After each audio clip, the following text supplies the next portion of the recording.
And here we are live with Just Parlays with Chris King. I'm Jim Williams, and it's a beautiful Thursday. It's getting cooler in the King household as we speak, and hopefully by the time he gets around to dinner tonight, it'll be a lovely 71 or 72 in Casa de King down there. One can only hope. One can only hope. Indeed, we can.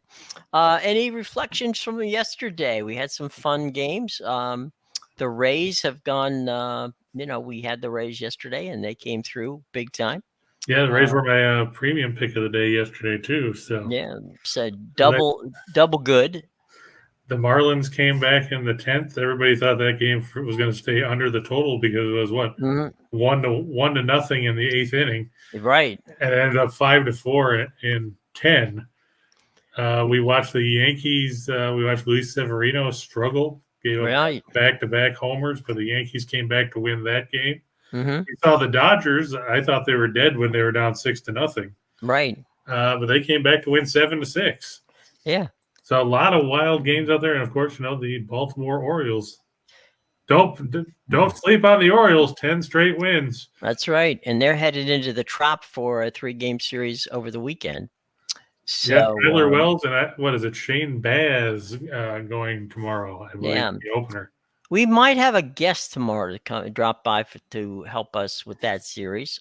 We will see what we can see. Steve Kinsella. Is it Ray Kennedy? It's Steve Kinsella, who is the beat reporter for Sports Talk Florida on all things Rays. One of the great things about Steve is he's a fantastic writer, but he's also very knowledgeable of the entire league. So there's pretty much anything you want to throw at him, Steve can catch it and throw it back. So, but is he related to Ray Kinsella? I don't think so. No, I don't think that's the case. But we'll ask him. So he didn't go find Moonlight Graham. No, he didn't. I don't think that no. There's no Field of Dreams in his situation. But anyway, Steve's a great guy and a very entertaining fella, and he tentatively will be here tomorrow. And hopefully, we can talk about not just obviously the Rays, but he'll talk about the AL East and maybe preview what the second half's going to look like. So, and our good buddy Ryan Page. Boy, Ryan, you get around a lot. You're going to DC tonight for the Nats game. Jim, what can you tell? Why is Anibal Sanchez back in the majors? Because he has nowhere else to go. I know why. The Nationals pitching staff has been not, overwhelming this year. So I guess they're giving him another shot. I mean, he's come off a surgery. I have no idea. Hasn't pitched in the majors since 2020, which was with the Nationals in 2020. Right. Yeah. So, and he gets to face the Atlanta Braves and Kyle Wright, who has 10 wins on the season. Do you give Washington a snowball's chance in hell? Contractually, they have to play the game. So, yes, I do believe that that's the case. Look, one thing about baseball is you're only as good as, the next day. So, I don't know. I mean, I'm not going to – I would never say that, pencil this in as a sure win for the Braves, but you never know what's going to happen. But look, this is a season where the Nationals are clearly waiting to be sold, and that's basically what it is. It's painful for the Nationals fans, and it's just going to be one of those things where hopefully, in 2023 and beyond, things will be a little bit more settled. But it's a franchise that they've got some good guys in the minors. They're not afraid to spend money. They have over the last 10 years, 6 of the last 10 years, they've spent all the way up to the league limit. They've gone over the league limit a couple of times.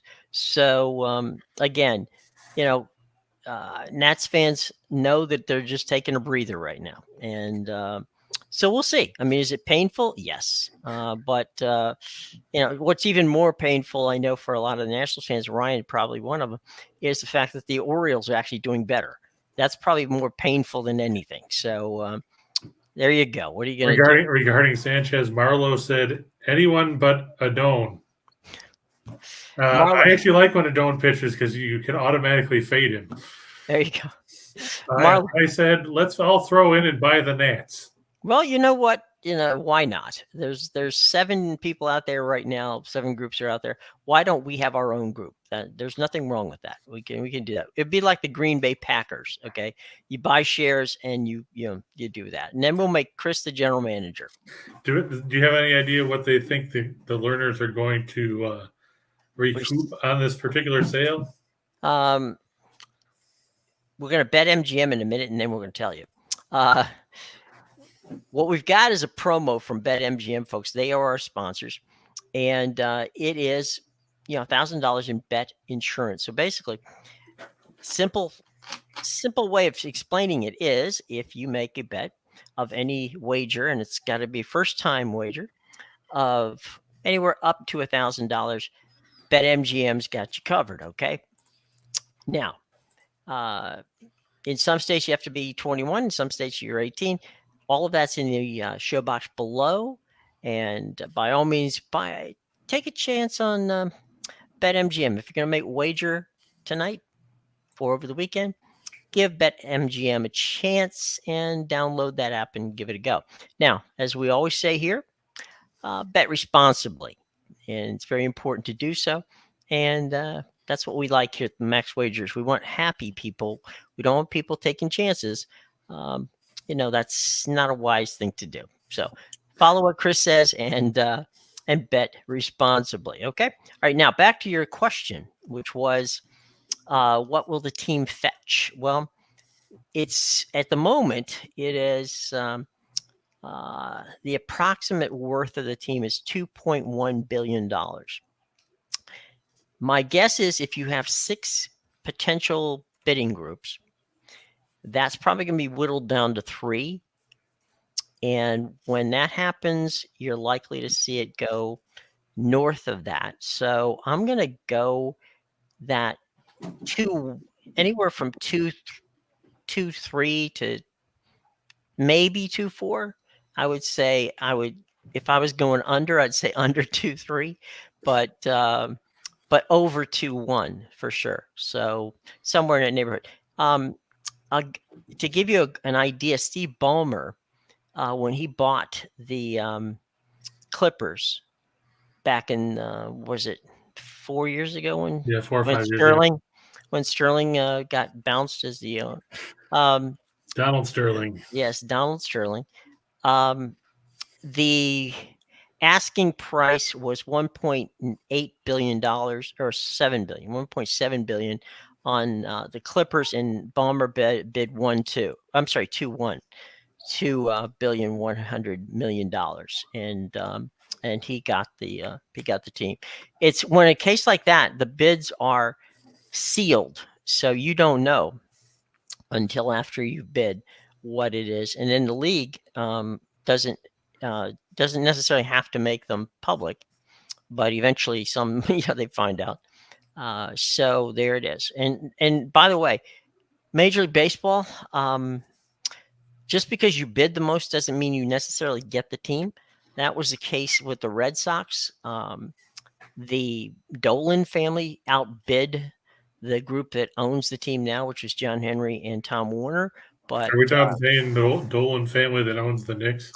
We're talking about the Dolan family that owns the Knicks. They bid. Larry Dolan owns the Cleveland Indians now. So gotcha. That was the Dolan family. They tried for the Red Sox. They ended up getting the Guardians. So, well, they were the Indians when they bought them. But anyway, so that's that little bit of information that I can pass along to you. And that'll probably happen sometime I would say probably around the winter meetings.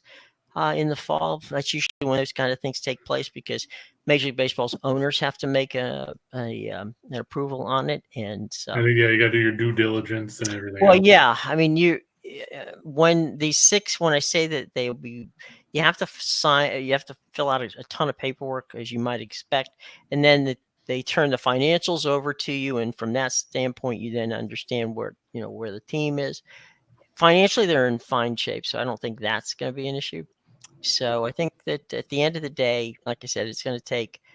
So when we start to get our money together for this, let's look at the pushing that 2.2, 2.2.5 number to get us to so that Marla can be the field manager, and Chris, you can take care of the GM job. They can't do any worse than Mike Rizzo. So well, Mike's a good guy. It's not much he can do at this point with what he's got, but Anibal Sanchez will be there tonight. Speaking of baseball tonight, and speaking of the Guardians, they're playing in Detroit. They're playing Detroit, and it's that Progressive Field. It's in Cleveland, so I don't know how progressive the Guardians are going to be, but we're going about to find out as they play Lenny's Tigers.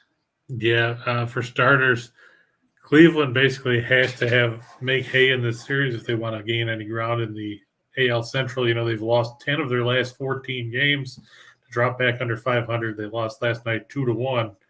The only plus side, I guess you could say, for the White Sox or for the Guardians is Aaron Savali threw one inning before leaving because he's been terrible all season. And this one, the Tigers send Erod Light, Elvin Rodriguez 0-2, 1151 earned run average, a 182 whip, 9 walks, 16 strikeouts, and 9 homers in 20 1/3 innings. He's going to face Tristan McKenzie.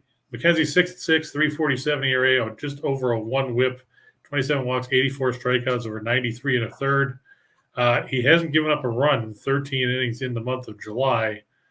Meanwhile, Erod basically looks like the major league version of Scott Reichel. If you put Reichel out on a major league mound, those are the kind of numbers you'd expect. In his last 2 starts, Rodriguez, he hasn't pitched in the majors since June 10th. His last 2 starts, he's given up 18 runs on 19 hits in 8 1/3 innings. That definitely earns him another spot in the rotation. Yeah, the Tigers have been outscored 23-1 in those 2 outings.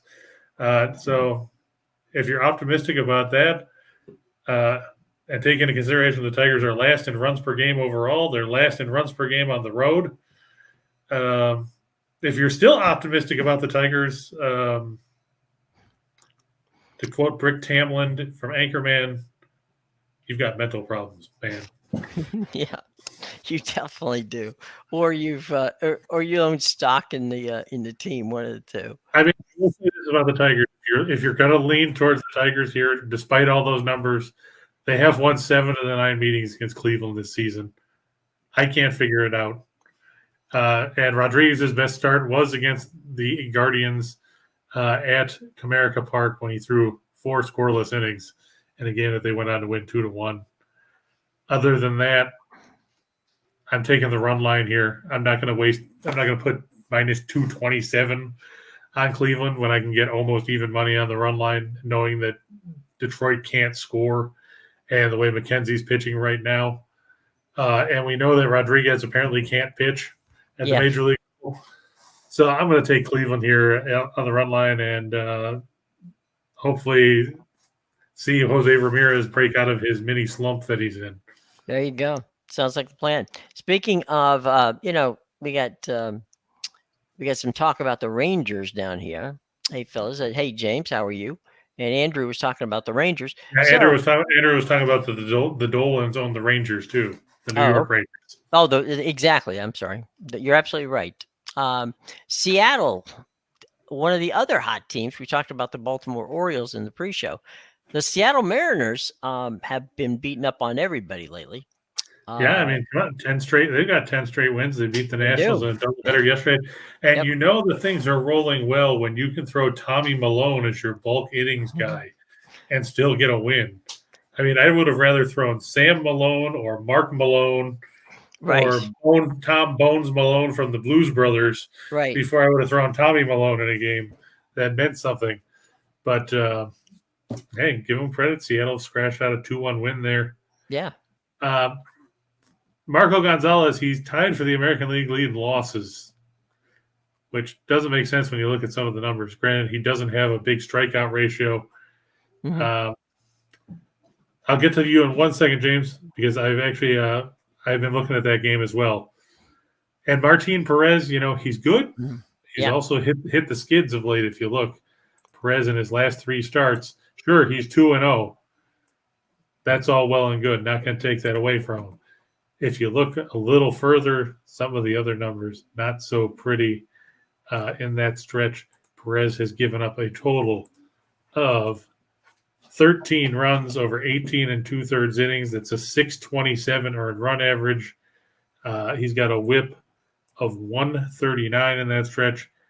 And after giving up just 2 home runs in his first, however many starts did he have now? Let's see. In his first 14 starts, he's given up 4 in his last 3. So regression might be hitting Martin Perez at the wrong time for the Rangers, in case they were going to look at dealing him at after the All-Star break. Seattle's hot right now. You can't argue with a team that's playing well. No, that's for sure. And they've had a lot of success against the Rangers. Again, absolutely. And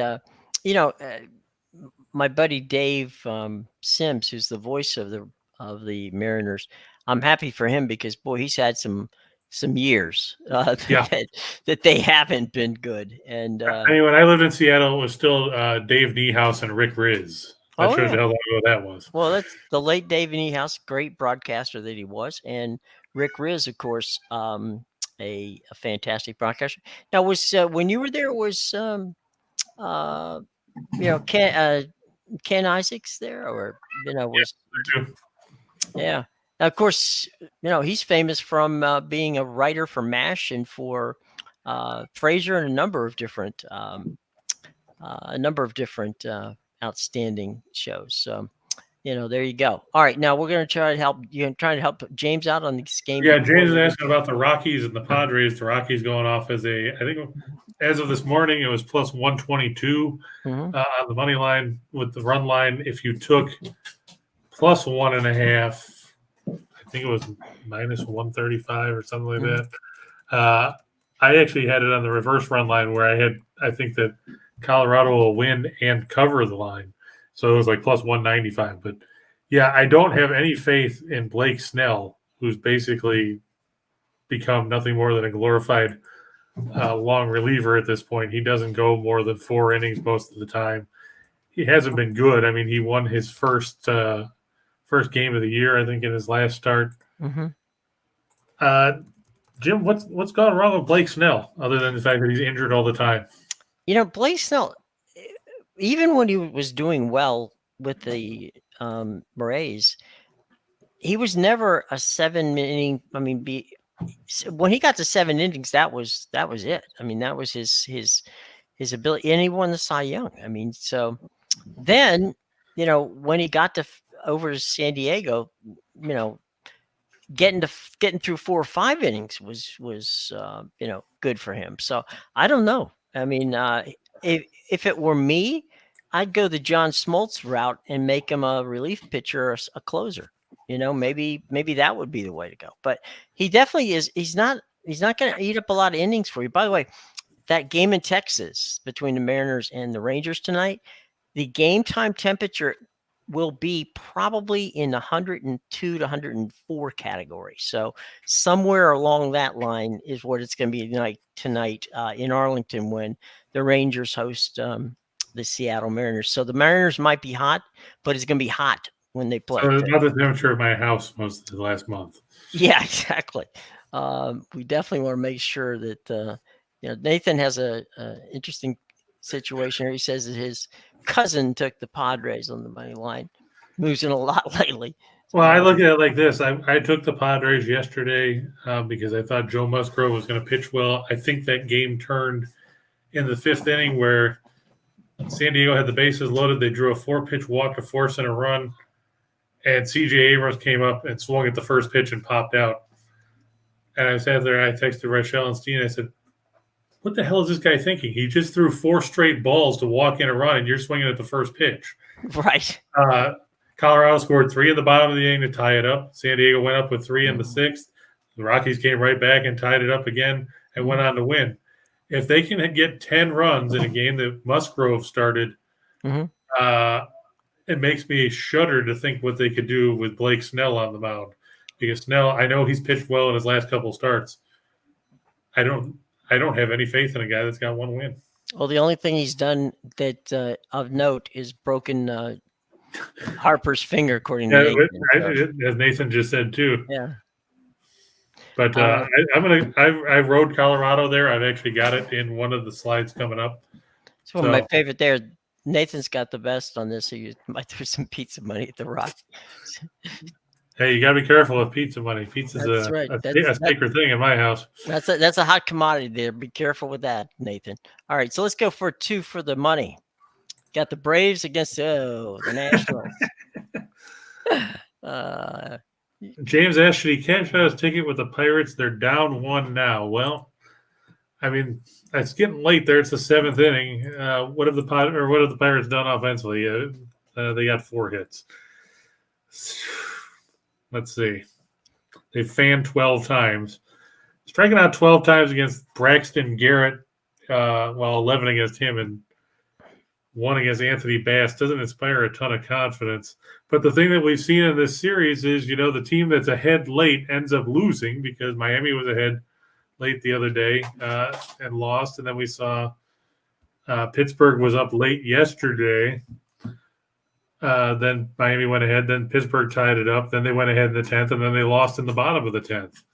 It's really a gut call. Do you think that Pittsburgh can get through against Miami's bullpen or not? I mean, they're 0 for 7 with runners in scoring position, so they've had opportunities in this game. Right.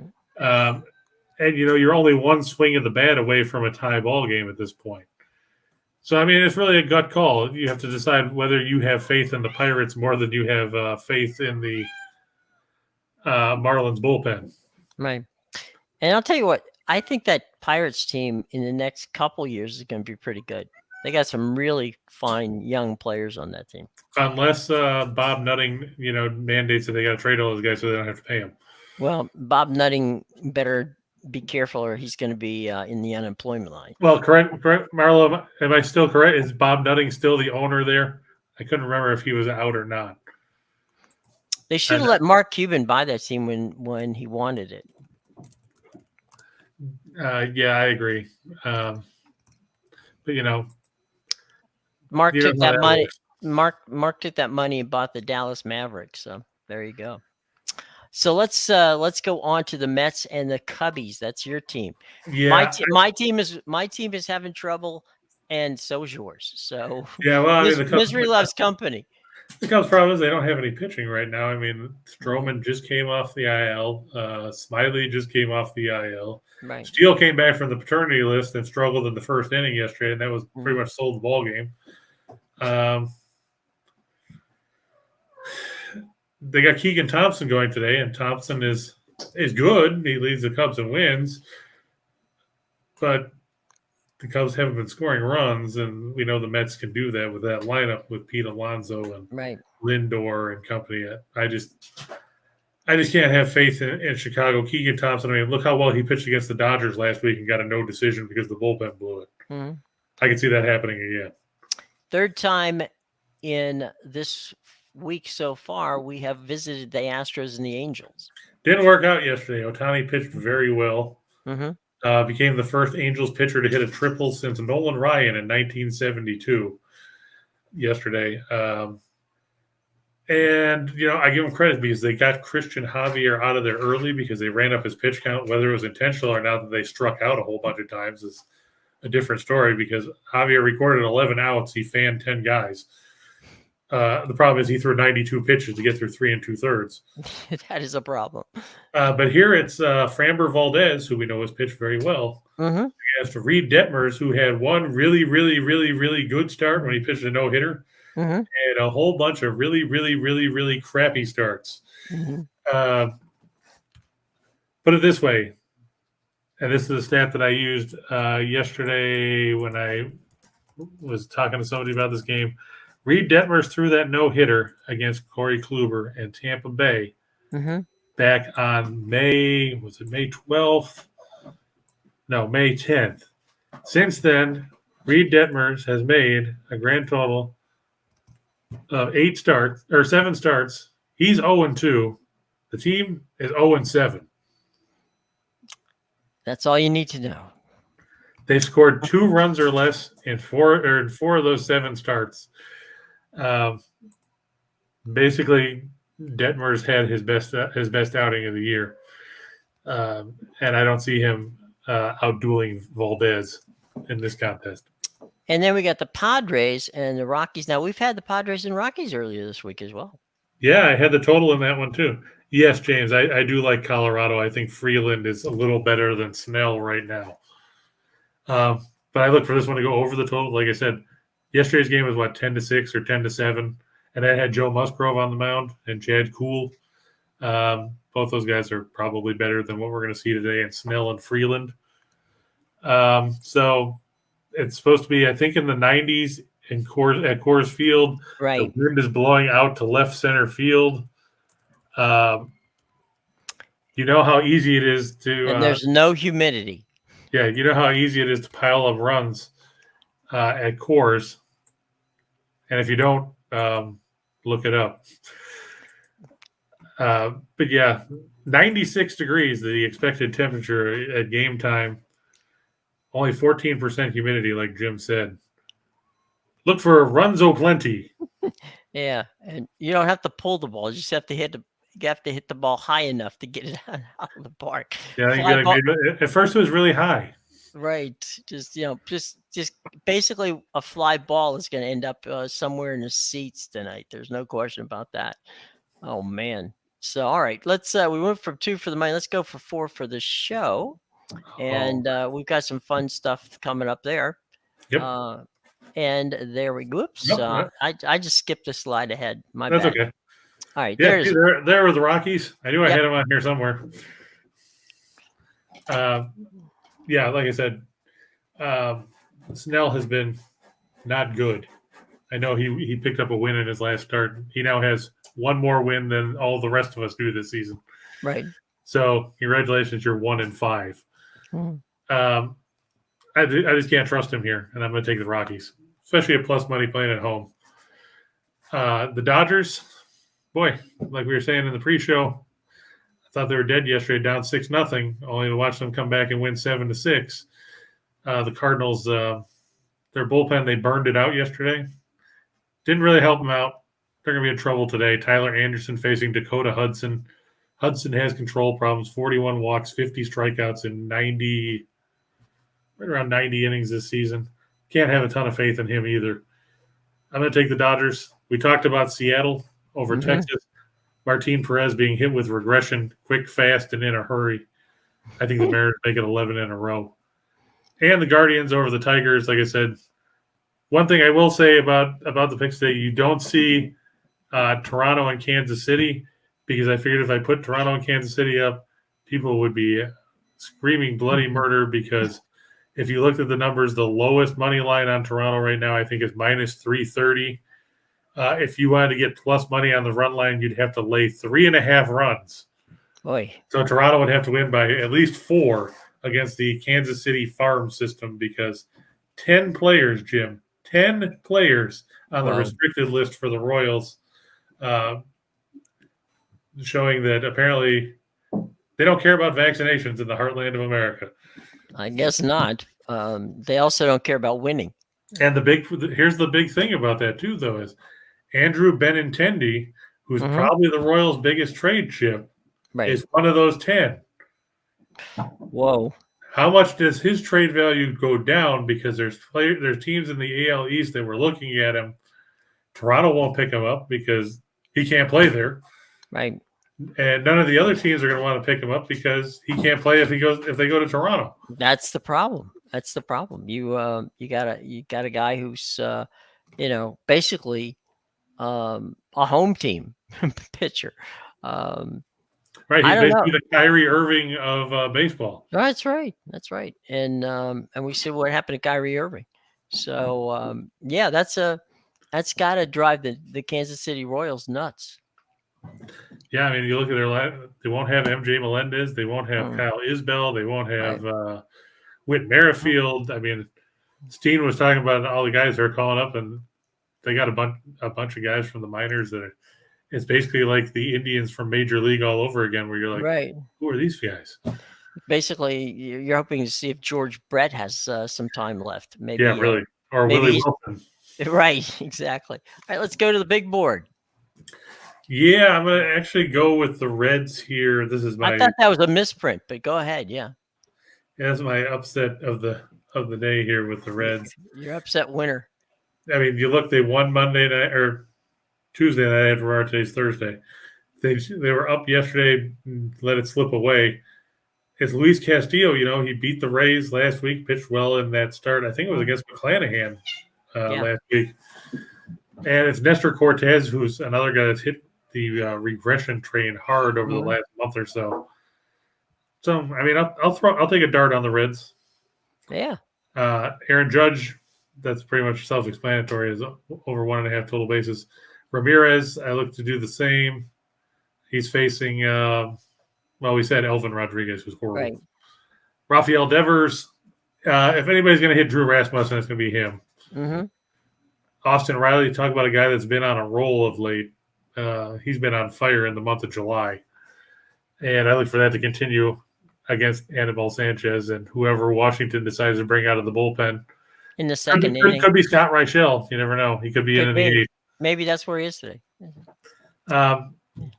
I know that I've just talked about how the Reds are going to win, or I'm taking the Reds to win on a dart.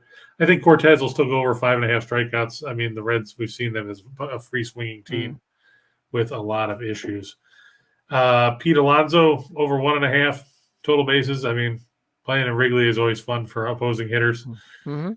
Altuve, we know what he can do at the top of the lineup for people, and he's facing Reed Detmers, and he's had success against him.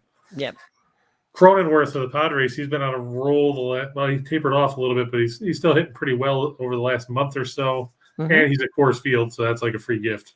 Yeah. And Kyle Wright over 4. Yeah, Kyle Wright over 4.5 strikeouts. He's facing Washington. I don't think there's anything else you can say about that. Well, there's a lot you could say about it, but I'm not gonna. So. And as to the question about how many have I won in the last week, let's see. Premiums had a 2 and a 4 yesterday. The show had at least a 2.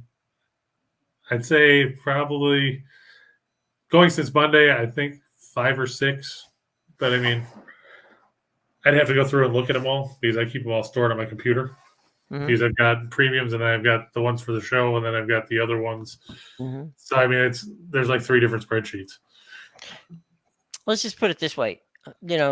You do better than most. Yeah, I mean, I'm not going to sit here and tell you I win every single one. And anybody that does tell you that is lying. Might be betting on when they play MLB The Show on their Xbox. Right. I look at it like this. Ted Williams once said that he didn't understand what the hullabaloo about people saying it was great that you were a 300 hitter because all that meant was that you failed 7 times out of 10.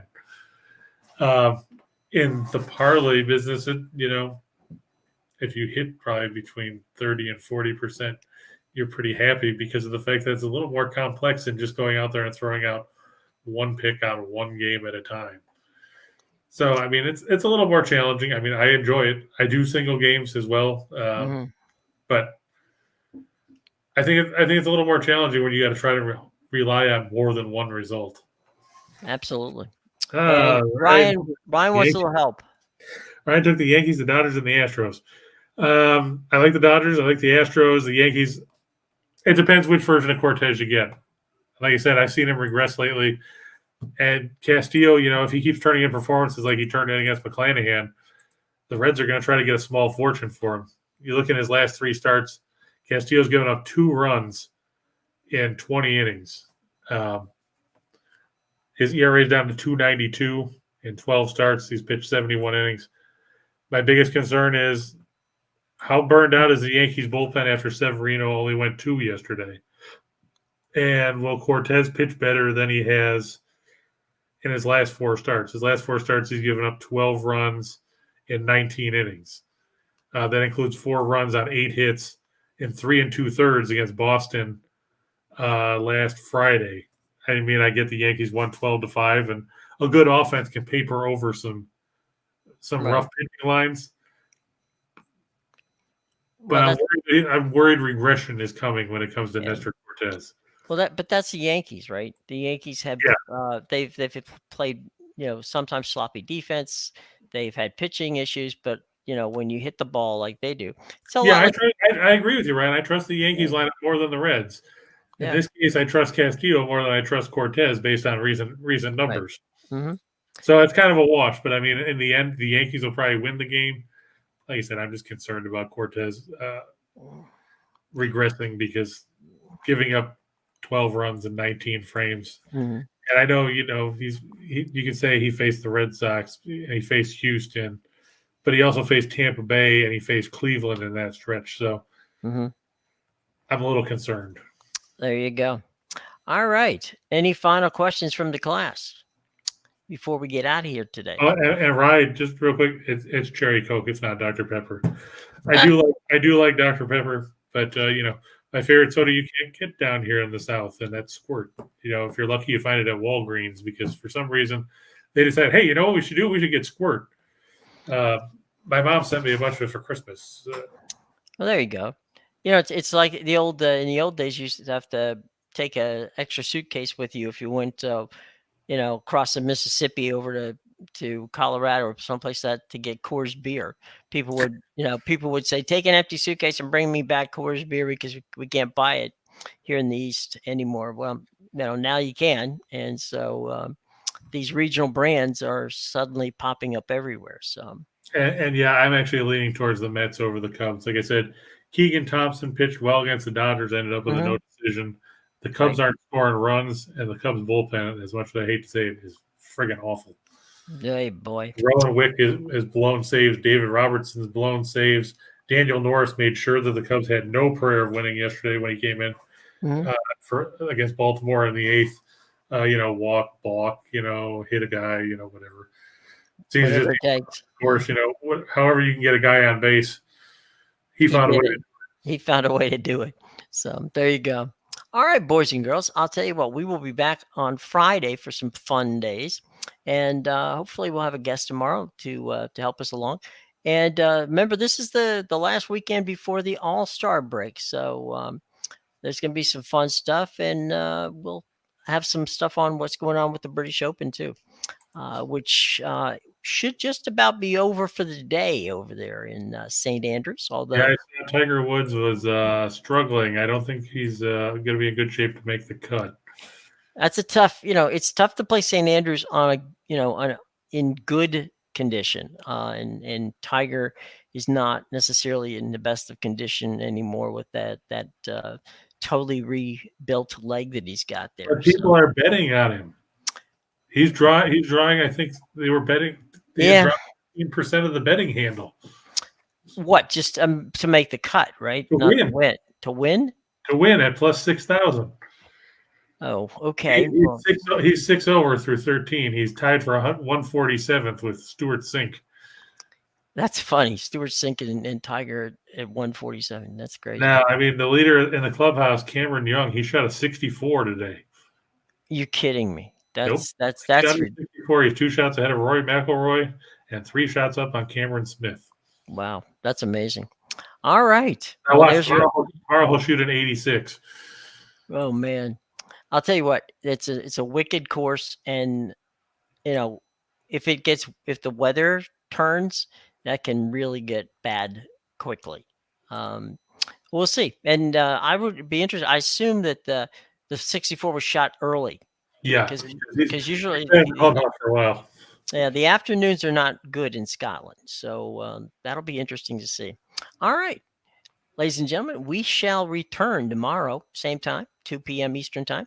And if you missed the show, obviously you have plenty of opportunities to watch it during the course of the day, whenever your heart desires. Come back here. Be sure to hit that, hit the bell and the like and the notifications, because we want you back here as often as possible. Okay.